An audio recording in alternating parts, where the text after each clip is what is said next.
বন্ধুরা, আজ আমি বানাচ্ছি সম্পূর্ণ নিরামিষ মোচার ঘন্ট। তো এর জন্য আমি সাদা তেল আর ঘি একসাথে ফোড়ন দিয়ে এতে জিরে, শুকনো লঙ্কা, তেজপাতা ফোড়ন মোচার ঘন্ট বানানোর জন্য আমি কড়াইতে দিয়ে দেবো সর্ষের তেল আর 1 চামচ ঘি দিয়ে আমি এতে কেটে ধুয়ে রাখা, টুকরো করে রাখা আলুগুলো দিয়ে দেবো। আলুগুলো যখন একটু ভাজা ভাজা হয়ে যাবে তখন এতে দিয়ে দেবো গুঁড়ো মশলা, স্বাদ মতো নুন, হলুদ গুঁড়ো আর একটু জিরের গুঁড়ো। এগুলোকে একটু ভালো করে ভেজে নেব। ভেজে নিয়ে এতে দিয়ে দেবো আদা বাটা, তো আর চেরা কাঁচা লঙ্কা আর একটা ছোটো সাইজের চেরা টমেটো। এগুলো দিয়ে ভালো করে একটু কষিয়ে নেব।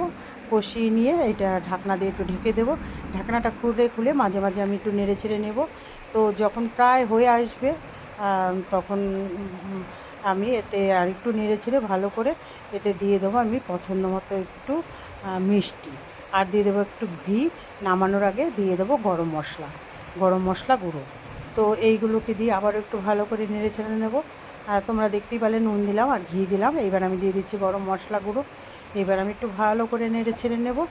আর নেড়ে ছেড়ে নিয়ে বেশ সুন্দর একটা দেখবে যখন হয়ে যাবে আঠালো আঠালো নাড়ুর মতো একটা পাক চলে আসবে, তখন আমি এটাকে নামিয়ে নেব। এতে কিন্তু ছোলাও দেওয়া যায়, চিংড়ি মাছও দেওয়া যায়। আমি আজকে নিরামিষ করেছি।